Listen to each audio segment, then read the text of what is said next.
Alright guys, so the rerun for the Nightingale Santa event is either in full swing right now or it's coming out tomorrow as of this video going up, but regardless, this is a big deal because this means that Femboy Fishing, otherwise known as the Boy Astolfo, or Maid Astolfo if you're into that kind of thing, is on rate up right now on the NA version of the game. And I know I kind of briefly talked about him a little bit when Okita was on rate up because they both kind of compete with one another as being like the single target quick saber, right? It's like you either use Astolfo or you use Okita. Okita does a little bit more damage, and when I say a little more damage, I mean a little more damage at face value, but if you start stacking her attack buff, she can eclipse Astolfo a lot, but Astolfo has a lot of that tech, a lot of that niche to him, right, that Okita doesn't really have. So let's talk about Saber Astolfo in today's video and whether or not he's worth summoning for. And hey, if you guys really want one, I can do like a comparison video between Astolfo and Okita. Bottom line, I think they're both good. I just both think they're better at different things. But before we begin, if you have not already,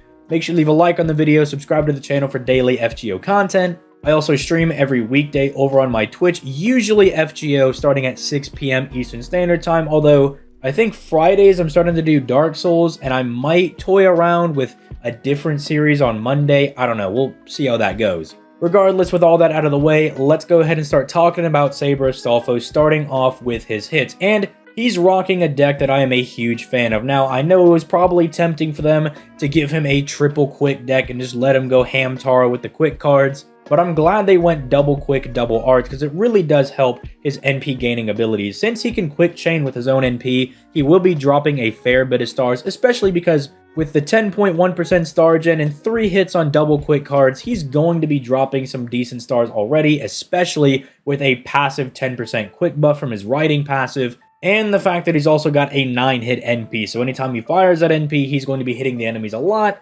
Hits equals more stars. You get the picture. He's going to be genning a fair bit of stars. You can put those back into his arts cards, which even though he's only got 0.52% NP gain, the fact that he's got like 3 hits on those arts cards means that he's not going to be like super crazy with the NP refund, but the fact that he's got crits to supplement his lower NP gain does mean he should be fine. But screw all of that. Do you see that fat 7-hit extra attack right there, baby? Look at that. If you guys don't know, the extra attack's a composite card that gens stars, NP, and does big boy damage, and you'll want to see big hits like that on there, because that's more stars, more NP gain, and, well, not really more damage, but still, it's going to make your Brave Chains look a lot nicer. Regardless, his hits do work out, but this guy's got skills that are chock full of really good effects, so let's go ahead and start talking about them. Now, I actually am going to show the upgraded version of his first skill to maybe show people what he'll be getting towards the future. So starting off in skill 1,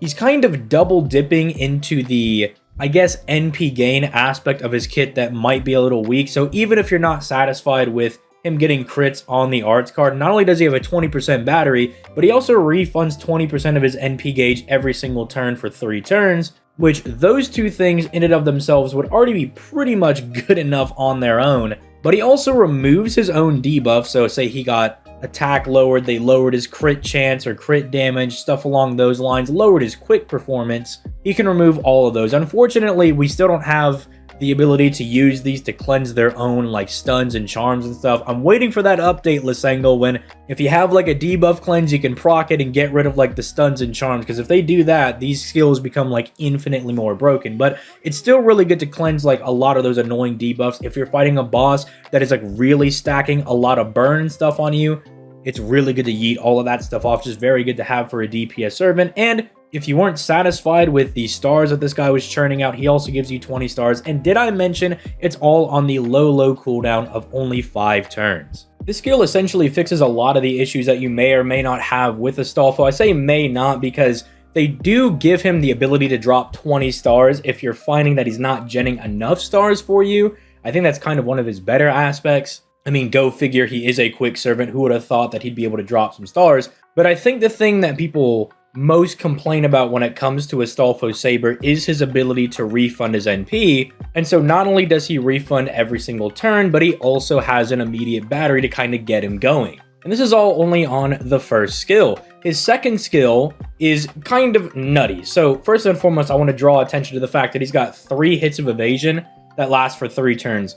kind of like the Ku skill, but it doesn't last, you know, for infinite turns, theoretically, of course. If your Ku never gets hit, then he'll never lose his dodges. Unfortunately, Astolfo has them on a 3-turn time limit, but this is on a 6-turn cooldown, so you should get maximum use out of these. This also hits the entire enemy party with the terror status, which basically is like a chance to stun them every turn for 3 turns. Which, between the first skill and the second skill now, we have like the first skill being this insanely good skill for consistency, like buffing his ability to get to his NP and gen stars, and then it gives him a little bit of like survivability, I guess, because removing debuffs can cause you to survive. But then they also give him this ability to stun the entire enemy party and to make him pretty self-sufficient with 3 hits of evasion. The reason I like this is that Scotty's not exactly known for keeping her quick allies alive because you have to access her 1 hit of evasion from her NP. So at least Astolfo, if you're using him with, say, Scotty, who is, you know, the best quick support type servant, right? You don't have to worry about your Astolfo blowing up or something, right? He'll be able to keep himself safe. Although that being said, aside from this being a good survivability skill and kind of maybe having some niche tech for being able to keep your allies alive because you can stun them, well, it's kind of random, right? You can't like predict when and where people are going to get stunned if they get stunned at all. It's kind of just really nice if it does happen because I guess it fits with the like haha randomness of Astolfo's character, but really aside from the dodge, there's not much else to talk about with this skill. Finally, there's the third skill. This is kind of where Astolfo gets all of his damage. He's getting a decent 20% attack buff for 3 turns, a decent 30% crit buff for 3 turns, and then buffing the star weight of his buster cards for 3 turns on a 5-turn cooldown. The reason I almost don't like this skill is the buster star weight. And you might be saying ZTL, but buster cards do the most damage. Why would we hate that? Well, consider how I just mentioned pairing him with Scotty, right? Scotty, the premium quick support type servant. She only gives people quick crit damage. She does not buff their general crit damage or even like their buster crit damage. Now, the ruler Scotty does, and if you want to do some like hybrid team comp between Astolfo, ruler Scotty, and caster Scotty, I'm sure he'd love that. Hit him up with that. But for now, on the NA version, we don't have that. And so it makes it a little bit wonky because he's only got the 1 buster card, and we really want to be doing crits on our arts cards for refund and our quick cards for quick crit damage because Scotty gives you 100% quick crit damage. We want to make use of that. I know that it really shouldn't be a problem because he should be genning enough stars, especially after his first skill buff. But I'm just saying it can come up and it can be a problem when you're like, oh man, I really wanted to do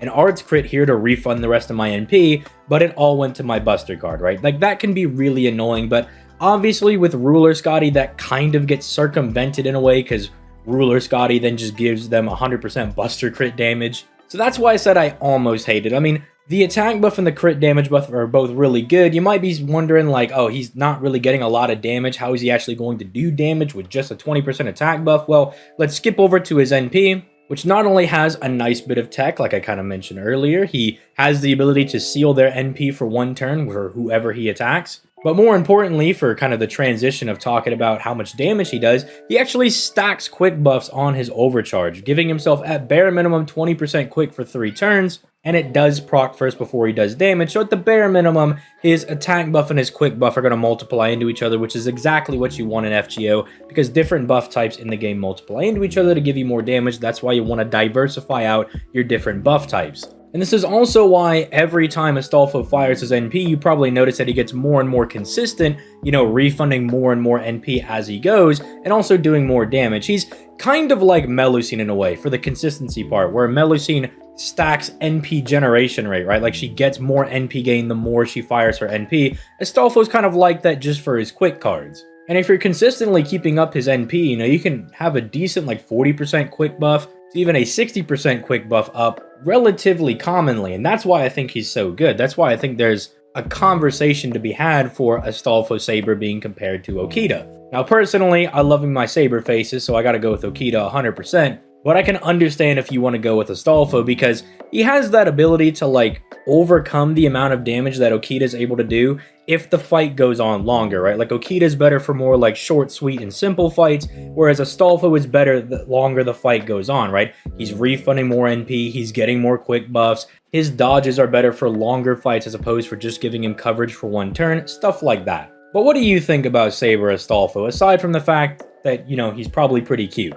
Let's not cap, they put my boy in a maid suit and he's looking fresh, alright? But I don't need to see that in the comments, right? I want to know what you think about him as a unit. Although I guess if you want to put, I also think he's kind of adorable, then that's perfectly fine, go ahead.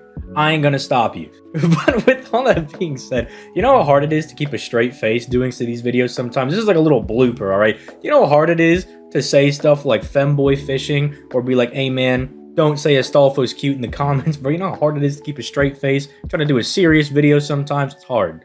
But anyway, I'm gonna go ahead and get out of here. You guys, have yourselves a nice day. Peace, late, guys.